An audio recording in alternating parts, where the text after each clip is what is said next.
जुलूस निकाला गया। उस जुलूस के दौरान एक वीडियो सामने आता है, वो वीडियो आपका था। उस वीडियो पे आप चीखती चिल्लाती नजर आ रही थी जी। उसके बारे में बताइए। लेकिन जिस तरीके से मेरे पति के साथ दुर्व्यवहार किया गया, जो हैवानियत की गई, उनके पैर के ऊपर पैर रख के उनको उठाया जा रहा था, उसमें भी पत्रकार लोग बोल रहे हैं कि वो नाटक कर रहा है। आपने दो व्यक्तियों का नाम लिया जी। एक राजेश कश्यप और एक राजेश देवांगन, योगेश कश्यप, जो कि सामने से प्रताड़ित किए हैं हम लोगों को। लगातार एक्सटॉर्शन किया गया, पैसे की मांग की गई हमसे। फटा हुआ बनियान और फटे हुए लोअर में आप उनको पैदल, मैं तो वहीं पर सबके सामने मैं अपनी जान देने वाली थी, लेकिन मुझे बहुत सारी चीज मेरे ले गए। पास वो फुटेज निकलवाई जाए कि मेरे देवर ने कितना मारा है। वारंट था रोहित सिंह तोमर को सर्च करने का। आप सामान क्यों सर्च किए? रोहित सिंह तोमर ड्रॉज में बैठा था कि लॉकर में बैठा था?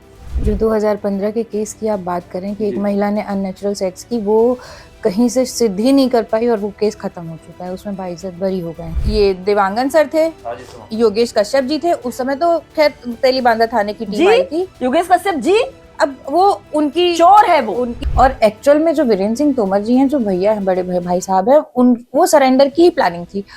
वो सरेंडर को इन्होंने अरेस्ट दिखाया है। एक पहले बहुत बड़ी बात बता रहे थे जी, दोनों। वही मैं कह रहा हूँ कि ये जब चीजें हो रही थी तो उन सब चीजों को आज क्यों कोट किया जा रहा है? आपको क्या लगता है इस मामले में? कितने रुपए की आप, कल हम के इंटरव्यू देख रहे थे, उस पर आप बता रहे थे कि कश्यप जी जो है, उन्होंने आपसे पैसे की मांग की। कितने रुपए की मांग की उन्होंने? मांग तो ऊपर से की गई थी 5 करोड़ की। 5 करोड़। हाँ, और माध्यम थे योगेश कश्यप, जिनके पास एक मोटी रकम गई है। राष्ट्रीय अध्यक्ष है कंडीशन डॉक्टर राज शेखावत जी, उन्होंने लाइव आकर के कहा है कि वो रायपुर छत्तीसगढ़ आने वाले हैं। जी बिल्कुल। उसको आप किस प्रकार से? वो हमारे पिता तुल्य हैं और हमेशा मेरे परिवार के सुख दुख में हमेशा साथ खड़े रहे हैं। हमेशा कागज में ड्रॉ करके पासवर्ड लेके गया। उस दिन से वो बस पैसे की डिमांड, मेरे उसमें पर्सनल फोटोग्राफ्स थे, उसको लीक करने की धमकी दे रहा था, मैं इसको वायरल कर दूंगा। लोग जो बातें अभी तक बता रहे हैं, मतलब जून से लेकर अब नवंबर आ चुका है जी, ये बहुत बड़ा टाइम पीरियड होता है जी। आपने अभी तक अपनी बात सामने रखने का प्रयास क्यों नहीं? कौन सुना हमको? ये सारी चीजें हो रही हैं, लेकिन ये बात तथ्य है कि इन दोनों के ऊपर केसेस हैं जी, रिपोर्ट्स हैं जी। तो इतने दिनों तक ये कैसे घूम रहे थे रायपुर शहर में? हाँ, तो वही दूसरा ये चीज तो सबको समझनी चाहिए ना भाई। क्या जब इनको कोई पॉलिटिकल पार्टी का सपोर्ट था, अभी अचानक किसने हाथ खींचा? रोहित तोमर जो है वो कब तक सरेंडर कर सकते हैं या करने की मंशा अब नहीं है? मैं इसके बारे में अभी कुछ नहीं बताऊंगी, मेरा वकील बताएगा। जी। नमस्कार, जय जोहार छत्तीसगढ़। मेरा नाम है कान्हा राजपूत, आप देख रहे हैं सीजी भास्कर। और साथ में बैठे दो चेहरे, बहुत चर्चित चेहरे हैं छत्तीसगढ़ की राजनीति में, छत्तीसगढ़ की भौगोलिक राजनीति में। इनके परिवार के कुछ सदस्यों को सुदखोरी का ब्रांड एम्बेसडर बना दिया गया। आज यही सारी बातों पर चर्चा करने के लिए आज हम इन दोनों के साथ मौजूद हैं। दी एक बार अपना नाम बता दीजिएगा। सुब्रा सिंह तोमर। दी अपना नाम बता दीजिए। भावना सिंह तोमर। ओके। आज से कुछ दिन पहले 9 नवंबर को जुलूस निकाला गया। उस जुलूस के दौरान एक वीडियो सामने आता है, वो वीडियो आपका था। उस वीडियो पे आप चीखती चिल्लाती नजर आ रही थी जी। उसके बारे में बताइए। मैं बोल रही हूँ, मेरी जगह कोई भी महिला होती, उसके पति के साथ ये हरकत की जाती जो कि गैर कानूनन है। होनी चाहिए जो चीजें, वो चीजें करे, पकड़े, जेल में डाले, जो करना है। कोई जेल जाने से नहीं डरता। अगर वो गलत सही का निर्णय जो है वो कोर्ट के हाथ में, कोर्ट करेगी उसको। लेकिन जिस तरीके से मेरे पति के साथ दुर्व्यवहार किया गया, जो हैवानियत की गई, उनके पैर के ऊपर पैर रख के उनको उठाया जा रहा था, उसमें भी पत्रकार लोग बोल रहे हैं कि वो नाटक कर रहा है, वो दिखा रहा है, उसको कुछ नहीं हुआ है, देखो कैसे चल रहा है जानबूझ के। मतलब इंसानियत की एक हद होती है। किस तरीके से ट्रीट किया जा रहा है इन चीजों को समाज में, आप बताइए। क्या उन्होंने इतना घिनौना काम कर दिया है? क्या इसके पहले और बड़े बड़े घोटाले और बड़े बड़े कारनामे नहीं हुए? उनको क्यों नहीं रोड शो किया गया? उनको क्यों नहीं चलाया गया? क्यों नहीं उनका जुलूस निकाला गया? मेरे पति के साथ ऐसा क्यों किया गया? मैं चीखूंगी चिल्लाऊंगी नहीं, मेरे को जहां तक जाते बनेगा मैं वहां तक जाऊंगी। अब तो हमारे पास कुछ नहीं बचा है बचाने के लिए, सब कुछ हमारे साथ कर दिया गया। इवन एक एक परिवार के एक एक सदस्य के साथ जो जो प्रताड़ना की गई, अभी तो मैं सब खोल के रखूंगी न्यूज वालों के सामने। जो योगेश कश्यप और राजेश देवांगन ने मिलकर मेरे परिवार वालों के साथ किया है, बड़े डायरेक्शन के साथ। ऊपर जो नेता है, जो मंत्री है, जो बड़ा नेता है, उसके डायरेक्शन पे इन लोगों ने मेरे साथ, मेरे परिवार के साथ ये हरकतें की। आज मेरे पति की जो समाज में जो छवि थी, जो लोगों के बीच में उनका मान सम्मान था, उसको कुचल दिया गया। और इसलिए कुचला गया कि आने वाले समय में ये किसी के सामने खड़ा ना हो सके। सब साजिश चल रही, सब राजनीति चल रही मेरे परिवार और मेरे पति के खिलाफ। आप जब ये कह रहे हैं साजिश चल रही है, हाँ चल रही है। साजिश के पीछे कौन?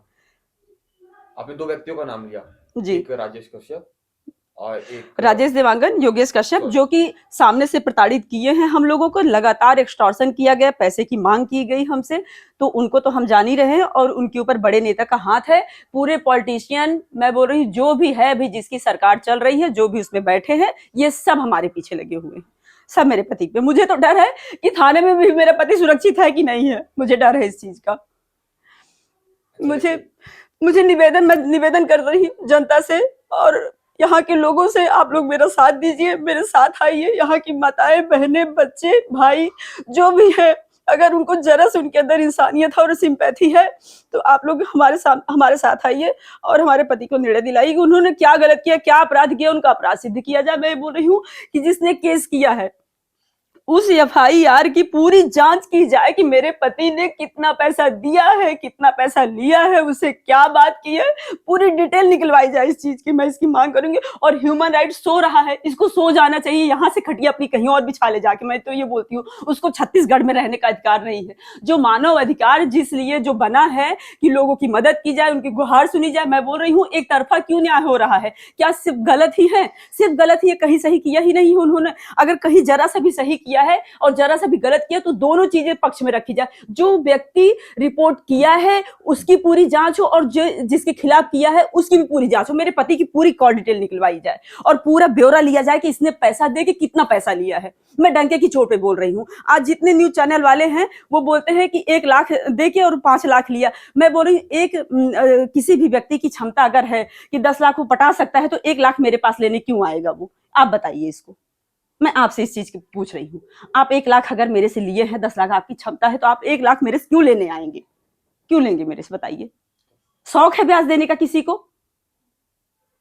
मतलब किस टाइप की बातें की जा रही है? यहाँ पट्टी बंद गई है, सबको दिख नहीं रहा है ये चीज। पहली बात तो कोई शौक से कर्जा लेता नहीं है, बहुत मजबूरी होती है तो इंसान किसी से कर्ज लेता है, ठीक है। और अगर उसको अपना सब कुछ बेच के दांव पे ही लगाना है तो पहले ही बेच के अपना काम कर लेगा वो, क्यों जाएगा किसी को ब्याज देने वो? मतलब इतना अंधा कानून जो बोला जाता है कभी कभी कि अंधा कानून है, तो मतलब ये तो चीजें सही में दिख रही कि अंधा कानून है। कोई चला गया, तुम एफआईआर कर लिए, जो चला गया उसका एफआईआर कर लिए बिना किसी पूछताछ के। उन पर आरोप ये है कि वो सूदखोरी करते थे। जी। छोटे भाई हैं जो कद काठी में बहुत बड़े हैं। जी, अभी आप इनकी बात कर रहे हैं, इनकी बात करिए। जी हाँ, दोनों के बारे में, दोनों जी भाई हैं। जी वो उनकी रखवाली करते थे और वो पैसा वसूला करते थे। जी जैसे कि इनके ऊपर केस है 2006 में आजाद चौक में कारोबारी पर चाकू से हमला, 2010 में गुड़ियारी में मारपीट और उगाही, 2013 में हत्या का मामला, 2016 में मारपीट और धमकी पुरानी बस थाना में, 2017 में महिला से मारपीट और जान से मारने की धमकी, 2019 में सूदखोरी, ब्लैकमेलिंग, धोखाधड़ी, मारपीट और धमकी, 2015 में आर्म्स एक्ट की कार्रवाई। जो छोटे भाई हैं उनके बारे में बात कर लेते हैं। एक महिला ने 2015 में पुरानी बस थाना में केस कर्ज नहीं चुकाने पर अननेचुरल सेक्स करने की रिपोर्ट दर्ज कराई। एक युवक ने 2016 में पुरानी बस थाना में मारपीट की रिपोर्ट दर्ज कराई। कारोबारी को पैसा वसूलने जाने से मारने की धमकी दी, कोतवाली थाना में एफआईआर दर्ज है। भाटा गांव की एक महिला ने मारपीट और जान से मारने की रिपोर्ट करी छोटे भाई के नाम पे 2017 में। भाटा गांव की एक महिला 2018 पुरानी बस्ती थाना में जाकर ब्लैकमेलिंग की रिपोर्ट दर्ज कराती है। कोतवाली थाना में एक महिला ने 2019 में सूदखोरी या ब्लैकमेलिंग की रिपोर्टिंग दर्ज कराई। कबीर नगर में कारोबारी ने 2019 में ब्लैकमेलिंग सूदखोरी रिपोर्टिंग दर्ज कराई। अमलीडी में एक व्यक्ति ने मारपीट और गाली गलौज की रिपोर्ट दर्ज कराई, 2019 का मामला। और ये अंततः मामला जो था जहां से पूरा मामला करवाया, वीआईपी रोड स्थित होटल में पार्टी के दौरान जानलेवा हमला करने पर केस दर्ज।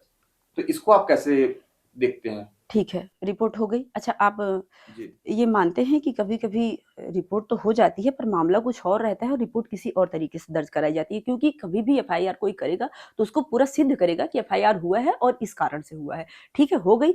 लेकिन किसी भी मामले में आप बताइए कि कहीं भी आरोपी सिद्ध हुए हैं? निकलवाइए कॉपी कोर्ट से।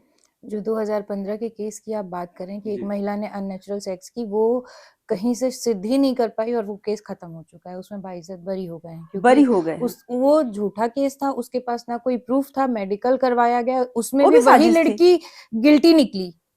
मेरे हस्बैंड का कहीं कुछ वो नहीं आया, वो रिकॉर्ड है उसमें।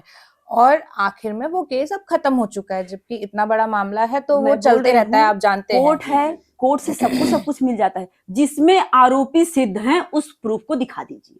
कि आरोपी हैं, मैं मान जाऊंगी। मेरे पास कॉपी भी है, वो मामला खत्म हो चुका दोनों वही का। मैं कह रहा हूँ कि ये जब चीजें हो रही थी तो उन सब चीजों को आज क्यों कोट किया जा रहा है, आपको क्या लगता है इस मामले में? देखिए, मैं पहली चीज तो मैं ये चीज बोलूंगी कि जो एलओडी क्लब की आप मारपीट की जान से मारने की धमकी, इतनी सारी वीडियोस आप लोग चला रहे हैं, वो वीडियोस क्यों नहीं आप लोग को दी गई? आप एक बार वो वीडियो की डिमांड कीजिए ना पुलिस उस वालों वीडियो से। को चलाना पड़ेगा, सोशल मीडिया पे दिखाना आप पड़ेगा। एक बार चालू अगर तो पुलिस कीजिए। विभाग सही है, जिसने एफआईआर किया है, तो उस जिसके तहत हमारे घर में सैकड़ों लोग घुस के और मेरे देवर को ढूंढने की कोशिश की, मेरे घर से संपत्ति, मेरे जरूरी सामान, मेरे सबसे पहली कागजात, चीज, सारी चीज मेरे ले आपके गए। पास वो फुटेज निकलवाई जाए कि मेरे देवर ने आपके कितना पास मारा है वारंट उसको। था निकलवाई रोहित जाए सिंह तोमर वीडियो। को सर्च करने का, आप सामान क्यों सर्च किए? रोहित सिंह तोमर ड्रॉज में बैठा था कि लॉकर में बैठा था? रोहित सिंह तोमर को सर्च करने का वारंट था आपके पास ना, हमको वारंट की कॉपी भी नहीं दी गई। आए मतलब झप हमारा झप इतना भी वो अधिकार करके नहीं है कि उसको जबरदस्ती हम देख साइन सकते करवा कि इसमें दिए। क्या लिख के दिए हैं। ये देवांगन सर थे, योगेश कश्यप जी थे, उस समय तो खैर तेलीबांधा थाने की टीम जी, आई थी। योगेश कश्यप जी अब वो उनकी चोर है, वो उनकी वो है ना, वो किए हैं गलत, वो तो चोरी करके ले गया है हम मेरे घर से। उसको प्रोसेस कानून के तरीके से आप ये करेंगे। क्या चाहते हैं कि वो ढूंढने आए थे रोहित तोमर को, लेकिन उसके बहाने घर पे आपके? बिल्कुल। अच्छा आप ये बताइए, मेरे ड्रॉज में मेरे पर्सनल सामानों को चेक करने का रोहित सिंह तोमर इतना सा तो है नहीं ना कि मैं ड्रॉज में उसको छुपा के और रखूंगी। ड्रॉज में जब खोल के देख रहे थे सामान को, तो उसमें भी बदतमीजी से इससे बात कर रहा था। तेरा ये मतलब कपड़े को लेकर इतने गंदे गंदे शब्दों का प्रयोग किए वो लोग। क्राइम ब्रांच वाला था और टीआई था और भी अन्य लोग थे वहां पर के रूम में घुस के, वहां भी बदतमीजी से बात की जा रही थी हमसे, हमारे सामान को सर्च करते करते मेरे बच्चों से भी व्यंग्यात्मक बात कर रहे थे। दूसरी चीज मैं आपको एक चीज और क्लियर कर दूं, जो आप एलओडी क्लब में जो मारपीट हुई है उसके बारे में अगर आप बात करें तो एक बार आप लोग प्लीज मीडिया वालों से ये हाथ जोड़ के रिक्वेस्ट है कि रिक्वेस्ट है उसकी मांग की कि जाए। उस वीडियो को अगर आपको साफ सुथरा पता चल जाएगा कि किसने हमला किया, मेरे पति ने आखिर इतना क्या किसको जान से मार दिया कि इन लोग ने इतना बड़ा एक्शन ले लिया। आप वीडियो मुझे खुद यहाँ जो क्राइम ब्रांच की टीम आई थी मुझे दिखाए हैं कि ये देखो आपके पति ने उसको कितनी बुरी तरीके से मारा। वीडियो में साफ सुथरा दिख रहा है कि वो कुछ किए ही नहीं है, उसको धक्का दे रहे थे, बाउंसर लोग घेरे हुए थे, उसको भगा रहे थे जो आ रहा था मारने। अब कोई इंसान चूड़ी पहनना है क्या? मैं आपको गाली गलौज करते रहूं, वो करते रहूं, आप सुनेंगे मेरी बात? बैंक पैसा देती है, कितना पैसा भी ब्याज हो, लेती है कि नहीं लेती है? चक्रवृद्धि ब्याज लेती लेकिन है कि फिर नहीं? भी बैंक उन्होंने छोड़ कुछ दे, नहीं किया। फ्री में दे, सबकी मदद करे, कोई नहीं आएगा यहाँ पैसा क्या लेने। चाहते हैं, जितने भी आरोप लगाए गए हैं सब झूठे हैं, सब झूठे हैं? हाँ सब गलत हैं। तो फिर वो आज जेल में क्यों है? कौन? जो वीरेंद्र तोमर है वो आज जेल में क्यों है? अगर ये सारे आरोप झूठे हैं तो पुलिस गलत है? हाँ पुलिस गलत है, क्योंकि उन्होंने निष्पक्ष जांच करे। मैं बोलती भेजे जेल, साबित हो जाए तो, साबित हो जाए तो जेल भेजे ना। आप एक बार ये तो देखिए, जैसे अगर आपने वो गलत नहीं थे वीरेंद्र तोमर जी इतने दिनों से, तो आज तक वो फरार क्यों चल रहे हैं? इसी चलते, यही कारण के चलते मैं झूठा आपको केस बनाया जाएगा। 2024 का किस्सा बता रही हूँ। 2024 में मेरे हस्बैंड के ऊपर गोली चली, जी इसमें भी मीडिया वालों को ये लग रहा है कि गोली मेरे फुटेज हस्बैंड निकलवाई ने जाए ना, चलाई। हाइपर क्लब की फुटेज निकलवाई जाए ना। विकास अग्रवाल गोयल की लाइसेंसी पिस्टल से उसने फायरिंग करी, वो अपने सेफ्टी में रिपोर्ट लिखाने गए और काउंटर केस बना के उनके साथ मारपीट करके जुलूस निकाला गया। तो कौन आदमी जाएगा अपने एक बचाव में जाने के लिए थाने? पुलिस वाले, यहाँ तो पुलिस उस वाले समय खुद भी गुंडे पूरा बने हैं। राजनीतिक षड्यंत्र चल रहा था मेरे पति को उठाने का, जब मेरे देवर के साथ किया गया है सब बदसलूकी। तो उस समय भी हम लोग कैसे बचे हैं हम जानते हैं, कितनी मोटी रकम देके। उस समय भी चल रहा था पूरा षड्यंत्र कि मेरे पति को फंसाया जाए। कितने रुपए की आप, कल हम के इंटरव्यू देख रहे थे उस पर आप बता रहे थे हाँ। कि कश्यप जी जो है हाँ, उन्होंने आपसे पैसे की मांग की, कितने रुपए की मांग की उन्होंने? मांग तो ऊपर से की गई थी 5 करोड़ की। 5 करोड़ हाँ, रुपए। और माध्यम थे योगेश कश्यप, जी। जिनके पास एक मोटी रकम गई है। मैं अभी उसको खुलासा नहीं करूंगी, मैं पूरा चैट वीडियो और उसकी रिकॉर्डिंग के साथ मैं मीडिया में आऊंगी, मैं दूंगी सबको उसे जो बात हुई है पैसे की। अच्छा, आप इस पे कौन कौन सम्मिलित हो सकता है? पॉलिटिकल पार्टीज भी इसमें सम्मिलित बिल्कुल है, बिल्कुल है। जो सत्ता में है? हाँ, आप किसी का नाम लेना चाहेंगे? मैं अभी नहीं लूंगी, पर लूंगी। ठीक है। हाँ, जो रोहित तोमर जी, उनका कब तक सरेंडर हो सकता है? देखिए, हमारे वकील साहब का जो डायरेक्शन था, अब वो इन दोनों से तो ना वीरेंद्र तोमर से जी से बात हो रही थी हमारी, ना रोहित तोमर से कोई बात कांटेक्ट है, लेकिन जो हाई कोर्ट से रिजेक्ट होने के बाद जो हमारे वकील साहब हैं सतीश चंद्र वर्मा जी, उनके डायरेक्शन में उन्होंने बोला था कि हम सरेंडर करवाते हैं। और एक्चुअल में जो वीरेंद्र सिंह तोमर जी हैं, जो भैया हैं, बड़े भाई साहब हैं, वो सरेंडर की ही प्लानिंग थी। वो सरेंडर को इन्होंने अरेस्ट दिखाया है। एक पहले आप बहुत बड़ी बात बता रहे थे। जी, ये कैसे बिल्कुल बताइए मतलब? ये चीजें आपको एज अ प्रूफ के साथ मैं आपको बताऊंगी, कोर्ट में क्योंकि प्रूफ होगा, ये भी कोर्ट में प्रूफ प्रूफ होगा। होगा, क्योंकि इसका भी प्रूफ है हमारे पास। और दूसरी चीज ये है कि पहले बड़े भाई साहब को करवाने का था, फिर उसके बाद छोटे वाले को करवाने का था, रोहित सिंह तोमर, जो कि मेरे पति हैं।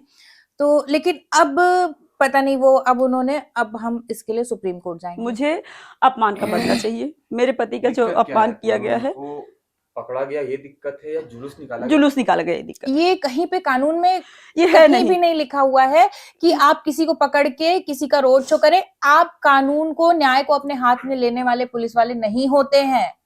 आपको किसने अधिकार दिया? कौन से लॉ की बुक में ये लिखा है कि आप किसी को पकड़े और इस तरीके से उसके जो प्रोसेस है वो कीजिए ना। आप ले जाइए, पूछताछ कीजिए, थाने में बिठाइए, ठीक है, आपको रिमांड लेनी रिमांड लीजिए, आप और कुछ जो भी चीजें कीजिए। ये क्या तरीका है कि आप उनको फटा हुआ बनियान और फटे हुए लोअर में आप उनको पैदल, मैं तो वहीं पर सबके सामने मैं अपनी जान देने वाली थी, लेकिन मुझे फोन करके बहुत समझाया गया। नहीं तो मैं तो अपने आप को थाने के सामने आग लगा लेती जाके, जो मेरे पति के साथ किया गया। माफ नहीं करूंगी, कभी ये नहीं कहाँ छोड़ेंगे। लिखा है? आप बताइए, कहीं पे लिखा है? आप भी पढ़े लिखे हैं। आपने इसकी कंप्लेंट किया ह्यूमन राइट्स? हाँ बिल्कुल किए किया, हैं। सब जगह हुई है, डे 1 से। सबसे बड़ी बात तो सर मैं आपको ये बता दूं, 3 जून को हमारे यहाँ पुलिस वाले रेड किए थे। आपको किस तारीख को उठाए हैं? मुझे 7-8 तारीख को उठाया। मुझे 15 जुलाई को गिरफ्तारी किए हैं। हमारा मोबाइल वो 3 जून को ही लेके योगेश चला गया कश्यप था। चोर आया, धमकी दिया, हमारे से ऊपर हाथ उठाया, छीन के हमारे मोबाइल को पासवर्ड पूछ के ले गया। 3 तारीख को अपने पास जमा पासवर्ड कर ड्रॉ लिया मोबाइल को। करके, कागज में ड्रॉ करके पासवर्ड लेके गया। उस दिन से वो बस पैसे की डिमांड, मेरे उसमें पर्सनल फोटोग्राफ्स थे, उसको लीक करने की धमकी दे रहा था। मैं इसको वायरल कर दूंगा, मैं इसको वायरल कर दूंगा। इतना पैसे ब्लैकमेल किया इसको, थाने में बैठा के तेरी ये वीडियो वायरल करूंगा, तेरी ये वीडियो वायरल करूंगा। तो सबके फोन में पर्सनल फोटोग्राफ्स होती है, मेरे भी फोन में थी। कुछ ऐसा वो नहीं था, बट मेरा पर्सनल फोन है। ये कहाँ लिखा है कि अगर मेरे पति के खिलाफ कंप्लेन है तो आप मेरा फोन लेके जाओ? कहाँ लिखा है? ये क्यों लेके गया? आप लोकेशन निकलवाइए मेरे फोन की, मेरा नंबर है, 9 साल से एक ही नंबर चला रही हूँ उस फोन का। आप एक्सटॉर्शन लोकेशन का केस निकलवाइए। हमारे ऊपर लगा है, एक्सटॉर्शन हमारे साथ किया गया है। अच्छा, और आप ये हमेशा किया गया बताइए, है शुरू से। अगर किसी ने आपको आके बोला कि मैंने 1 लाख रुपए लिया था, बदले में इतना दिया, पुलिस वालों ने ये क्यों नहीं बोला? एक बार भी हमको बुला के क्यों नहीं पूछा कि आपने सच में 1 लाख रुपए दिया? हमारे पास बैंक का स्टेटमेंट दिखाऊं आपको? जिन लोगों ने कंप्लेन किया उसके अकाउंट में हमने पक्के में पैसा डाला है। 1 लाख डाला है कि 10 लाख डाला है कि 20 लाख डाला है? आप चेक तो करो एक बार। आप क्यों नहीं देखे कि वो सच में 3 लाख लिया है कि 30 लाख लिया? आप एक बार देखो तो। हमने तो पक्के में पैसा डाला है अकाउंट में, तो हम फर्जी नहीं कर सकते ना। जमीनों का बोल रहे हैं कब्जा किए करके, कौन सी कहाँ जमीन है? कब्जा की है? उस जमीन को भी दिखाया जाए। अरे रजिस्ट्री उस दिन करवाइए। एक ये न्यूज घर वाले बोल भाई रहे साहब हैं। बोल रहे थे 10-10 लाख की जमीन लेके कब्जा किया है। मैं बोल रही हूँ, मैं उस दिन भी बोली थी, मैं आज भी बोल रही हूँ, फिर बोलूंगी, वो जमीन कहाँ है मुझे दिखाई जाए और सबको दिखाया जाए। आज की डेट में पूरी दुनिया पढ़ी लिखी है, कोई अंगूठा छाप नहीं है, सब पढ़ना लिखना जानते हैं। रजिस्ट्री के पेपर है, आप एक बार चेक कीजिए। ये योगेश, आप लोग जो बातें अभी तक बता रहे हैं, मतलब जून से लेकर अब नवंबर आ चुका है जी। ये बहुत बड़ा टाइम पीरियड होता है जी। आपने अभी तक अपनी बात सामने रखने का प्रयास क्यों सर, नहीं कौन किसी सुना? को- हमको कोई सुनने की कोई कोशिश सामने किया? वाले आने की इन लोग लायक ही नहीं छोड़ रहे थे। पहले इतना कंप्लेंट टॉर्चर बनाए। कर दिया गया। हम लोग तो एक जगह घुस के बैठ गए थे डर के मारे। मेरे बच्चे बोलते थे मम्मी बाहर मत जाना, आप निकलोगे फिर उठा लेंगे आपको। छोटी सी बच्ची से आप पूछ के देखिए उसके ऊपर क्या हालत भी थी, सदमे में चली गई थी वो। अभी गई है, स्कूल आएगी, 4 साल की है मेरी बेटी। बोलती मैं मना करती आप ना, गेट से पूछिएगा बाहर उससे। मत निकलना, लॉक कर लो अंदर से, फिर से आएंगे नहीं तो। जब होता 5-5, 6-6 गाड़ी लेके भर के मेरे घर भागे। इधर से गेट खटखटाना, उधर से अंदर। अच्छा, मेरे ऊपर बिना ब्याज किसी का केस वारंट बना के, है, बिना किसी बात के इनके 20 ऊपर ब्याज पुलिस वसूली अंदर। का केस बना है। क्या पूरा परिवार एक साथ ब्याज वसूली का काम करता था? आप लोग बताइए, क्या पूरा परिवार सिर्फ ब्याज ही वसूलने का काम करता था? मैं और ये हम लोग जाके ब्याज वसूलते थे?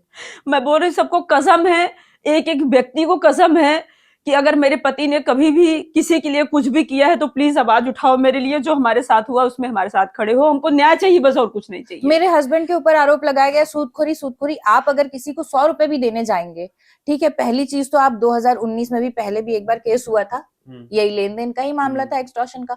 उसके बाद भी वही कस्टमर 2019 के कस्टमर के, और जो पहले से जो पैसा ले रहे हैं आज भी ले रहे हैं, आज भी ले रहे हैं। इतना अगर हमारा रिकॉर्ड खराब होता ना तो हमसे कोई फिर से पैसा लेने नहीं आता। हमारे घर से ब्लैंक चेक मिला है, स्टैंप मिला है, सब कुछ मिला। जिसका स्टैंप है, जिसका चेक है, उसको प्रॉब्लम नहीं है। पुलिस वाले क्यों पूछे जब हमारा काम ही ब्याज? ये सब लोग अभी क्यों सामने आए?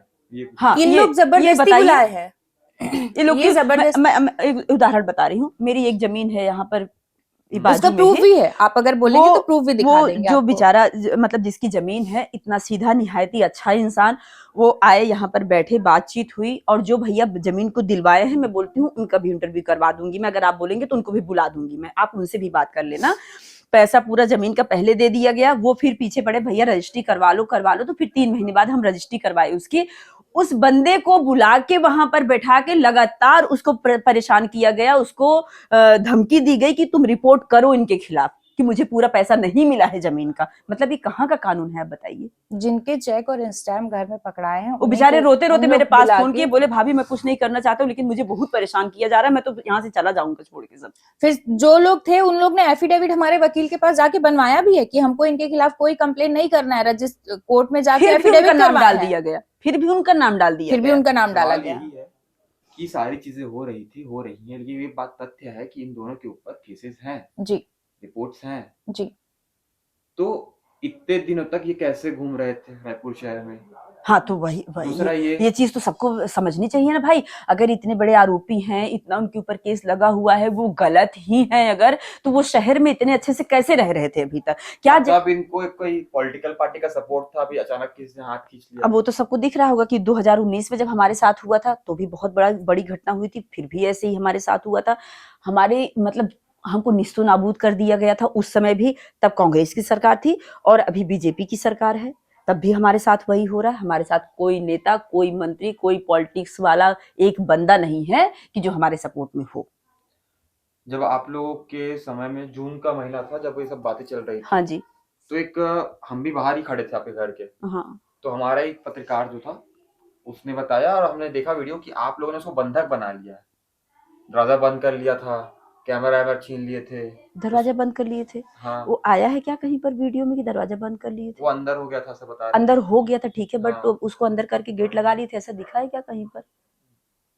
दिखा है मैंने ऐसा? तो जहां तक की वीडियो में देखा है वो एक घर मिनट, के बाहर दिखा खड़ा है था। ऐसा? नहीं, नहीं ना, जी। तो फिर ऐसी बातें क्यों की जा रही है? वही मैं आपसे पूछने आया हूँ, यही तो दुख क्योंकि है आप मुझे। इतने दिन तक हमको नहीं मिले, और हमारा काम है लोग क्या कहते हैं, बाकी लोग क्या कहते क्या हैं, है? उन बातों से परे दोनों पक्षों की बातें हम सामने आपको सारी रखना। चीज का एक एक चीज का प्रूफ दे सकते थे, लेकिन पुलिस वालों ने जब 2 बार आए, घर पे आए तो कई बार हैं, और दोनों बार डीवीआर कैमरा देख लीजिए, जगह जगह कैमरा गेट में सब जगह लगा हुआ है। पूरा निकाल के जब ले भी गए। आए हैं डीवीआर उखाड़ के लेके गए हैं, क्योंकि इलीगल कर रहे थे, तो इसलिए सबसे पहला काम उनका यही रहता था, आते थे डीवीआर उखाड़ के ले जाते थे। जब्ती बनाए हुए हैं, उनकी जब्ती में लिखा हुआ है।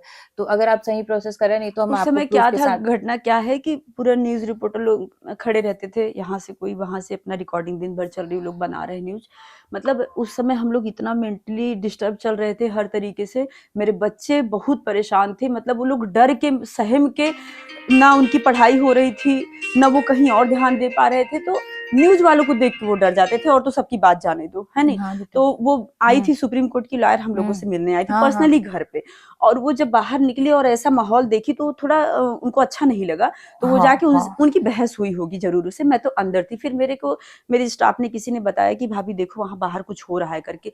मैं बाहर गई तो मैं बस जो न्यूज में जो काम करती हैं, मैंने उनको ये कहा कि भाई आप लोग इस तरीके का मत करो यहाँ पर, ठीक है, कवर कर रहे हो तो जो कवर करना है वो करो, बट यहाँ माहौल ऐसा खराब मत करो। मतलब मेरे बस यही कहने का मतलब था, ना मैंने उनके ऊपर हाथ उठाया, ना मैंने उनसे कोई बदतमीजी से बात की, ना मैंने उनको कोई ऐसा अपशब्द कहा कि जिससे हमारे ऊपर केस बन जाता। वो सारी चीजें हो गई। मेरी बेटी 102 नंबर पे कॉल की, बोली कि सर यहाँ आइए, देखिए ऐसा ऐसा हो गया। न्यूज वाले वो लोग आए, उनके पीछे पूरी टीम आ गई, पुरानी बस्ती थाने की, राजेश दिवंगन आ गए, योगेश कश्यप आ गया, सारे के सारे एक साथ जाके ले लो। तुरंत उनको उठा के लेके बोले चलो थाने में निर्णय होगा जो भी है, कहाँ है कैमरा, ये वो सारी चीजें हम लोग बताने के लिए ही बैठे थे। उनको लेके गए, और फिर किसी का फोन आता है, जैसे ही गेट के पास पहुंचे किसी का फोन आता है, और मतलब वो तो देखने से समझ में आ रहा था कि फोन मेरे लिए आया है स्पेशली, कि लेके आओ उठा के करके। तो ये लोग बिना कुछ बताए मेरे को घसीटते हुए पकड़ के मेरा हाथ लेके गए हैं। अगर वो वीडियो वायरल हुई होगी तो कोई देखा होगा तो उसको फिर से सर्च करके देख लेना। घसीटते हुए मेरे हाथ को लेके जाया जा रहा है बिना ये जाने कि मैंने क्या किया है। फिर से किसी और को लेके मतलब रहना मुश्किल है। अभी मेरे बच्चे रो रहे थे, बिलख रहे थे। मेरी सासू माँ को हार्ट की प्रॉब्लम है, वो गिरी बेहोश हो गई। मतलब मेरा परिवार अस्त व्यस्त पूरा, अकेले मैं थी घर में उस समय, मेरी देवरानी भी नहीं थी बेचारी। और ये लोग ऐसे तड़पता छोड़ के मेरे परिवार को मुझे लेके चले गए। मेरे बच्चे यहाँ परेशान है कि मेरी मम्मी कब आएंगी, क्यों लेके ये गए किसका मेरी फोन है मम्मी को, शीतल? क्या किया है मम्मी ने। सरिता का फोन कहाँ है? सरिता से भगवान, मांगो। मैं बोलती हूँ किसी परिवार के साथ ऐसा ना हो जो मेरे परिवार के साथ हुआ है यहाँ मैं पर वीडियो कॉल प्रशासन और शासन के द्वारा। मेरे पति का क्या अपराध है मुझे बताया जाए, मैं जानना चाहती हूँ। सबके मुंह से मैं सुनना चाहती हूँ कि तुम्हारे पति का इतना बड़ा ये अपराध है, इस कारण ऐसा हुआ तुम लोगों के साथ। मुझे जवाब चाहिए इस जो चीज का। अपराध है वो तो कंप्लेंट रजिस्टर्ड है, उनके नाम पे ये चीजें चल रही है ना, लेकिन आपको दिक्कत आरोप सिद्ध हो। आपको आरोप सिद्ध होने तक जुलूस ना निकाला जाए, इससे दिक्कत है। हाँ बिल्कुल, जुलूस क्यों निकाला गया, इसकी भरपाई कैसे होगी। अच्छा, आप लोगों के समर्थन में अभी जो राष्ट्रीय अध्यक्ष है करनी सेना जी डॉक्टर राज शेखावत जी जी उन्होंने लाइव आकर के कहा है कि वो रायपुर छत्तीसगढ़ आने वाले हैं। जी बिल्कुल। उसको आप किस प्रकार से देखते तो हमारे पिता तुल्य है और हमेशा मेरे परिवार के सुख दुख में हमेशा साथ खड़े रहे हैं, हमेशा उन्होंने साथ दिया है और बड़े भाई का हाथ है मेरे पति के सर पे और उनका साथ ही हमको जो है निर्णय दिलाएगा, ये मुझे पूरा यकीन है और हम जो वो बोलेंगे हम वो करने के लिए तैयार हैं। अब अंततः बता दीजिए, आप लोगों ने रोहित तोमर जो है जी, वो कब तक सरेंडर कर सकते हैं या करने की मंशा अब नहीं है? मैं इसके बारे में अभी कुछ नहीं बताऊंगी, मेरा वकील बताएगा। आप बता रहे थे किस प्रकार से बच्चे लोग स्कूल तक पहुंच रहे, बताइए। जी हमारे बच्चों को मतलब जैसे हम लोग को इतना जब बहुत डिस्टर्ब कर दिया गया कि दिन भर में 1 बार 2 बार 3 बार कभी भी गाड़ी लेके पहुंच जा रहे हैं, तो मतलब इतना मैं मेंटली टॉर्चर हो गई। और फिर जब मेरी देरानी को भी उठा के लेके गए तो ये धमकी दे के गए कि अगर ये सही नहीं बताएगी तो तेरे बच्चों को और तेरे को फिर से लेके जाएंगे करके। मेरी देरानी को मार पीट करके ये घर पे लेके आए योगेश कश्यप। पता नहीं क्या ढूंढवा रहा था, इसको और क्या चाहिए था, ये बता वो बता, मतलब इसके क्वेश्चन ही नहीं बंद हो रहे थे। यहाँ पर लेके आए तो मेरी बेटी इतना डर गई, वहां थाने ले जाते बोला अब की इसको घसीट के ले चलना, बहुत इसका मुंह चलता है। क्योंकि उसने ये बोल दिया कि सर मेरी चाची का क्या अपराध है जो आप लोग ऐसा कर रहे हो हमारे साथ, बोलता बहुत मुंह चलाती है करके। क्या उम्र होगी बच्ची की? मेरी बेटी 16 साल की है। जी जी बताइए। तो उसको जब लेके चले गए तो वो बोली मम्मी अब घर पे नहीं रहना है, नहीं तो ये लोग फिर से आएंगे और परेशान करेंगे। हम लोग उसी दिन घर में ताला मार के और यहाँ से चले गए। उसके बाद बच्चे को स्कूल भेजने की मैं बहुत कोशिश की, मेरे बच्चे डर के मारा स्कूल नहीं जा रहे थे क्योंकि वहां भी नोटिस चला गया, वहां पूछा गया कि बच्चे स्कूल आ रहे हैं कि नहीं, ये पता करने के लिए कि हम लोग कहाँ हैं करके। इस हद तक ये गिर के हमारे साथ किए हैं घटिया हरकत। मेरे बच्चों की पढ़ाई लिखाई और उनको इतना मेंटली टॉर्चर वो लोग आज कैसे स्कूल में फेस कर रहे होंगे उसको मैं जानती हूँ। मेरे बच्चे स्कूल नहीं जाना चाहते, सिर्फ इन लोग के हर के वहां तक डराया गया मेरे बच्चों को इसको। और मेरे बेटे को जब मैंने हॉस्टल भेजा कि इन चीजों से दूर रहे, वो हॉस्टल में रहेगा तो पढ़ाई कर लेगा, हॉस्टल से मेरे बेटे को निकाल दिया गया सिर्फ इन लोगों के कहने की वजह से। मेरे बच्चे को हॉस्टल में नहीं रखा गया, मेरे बच्चे से रो रो के सफर किए। आज यहाँ तक ये हो गया कि मेरे बच्चे स्कूल नहीं जाना चाहते, जबरदस्ती उनको स्कूल भेजती हूँ मैं। नहीं तो आप पता कर लीजिए कि स्कूल में नोटिस गया था कि नहीं, ये पूछने के लिए बच्चे स्कूल आ रहे हैं कि नहीं। आप लोग अगर कर ही रहे हैं, एक एक चीज को जानकारी ले ही रहे हैं, तो आप सब चीज की जानकारी लीजिए। जो मैं बता रही हूँ वो चीजें सही है जी। तो अभी आपने सुना एक दूसरा पक्ष जिसे अब तक किसी ने सुना नहीं होगा। बहुत सारी बातें, बहुत सारे सवाल, बहुत सारे प्रश्नवाचक चिन्ह, बहुत सारे व्यंग, बहुत सारी ऐसी बातें जो बहुत अंदर तक छुपी रही होंगी, वो सारी बातें आपने सुनी होंगी। ये सारी बातों के साथ मैं कान्हा राजपूत, आप देख रहे हैं सीजी भास्कर। अभी तक हमारा काम यही है दोस्तों कि हम पारंपरिक पत्रकारिता को फॉलो करते हुए आपको वो दिखाएं जो दोनों पक्ष की बातें हैं। आपने आज तक एक पक्ष सुना और उस पक्ष पे आपने जज किया, निर्णय लिया, आपने एक मेंटालिटी बनाई। लेकिन अब आपका काम है आप दूसरा पक्ष भी सुनिए। हम किसी पक्ष का समर्थन नहीं करते, लेकिन हमारा काम है बातों को आप तक पहुंचाना। नमस्कार, जय जोहार, जय छत्तीसगढ़।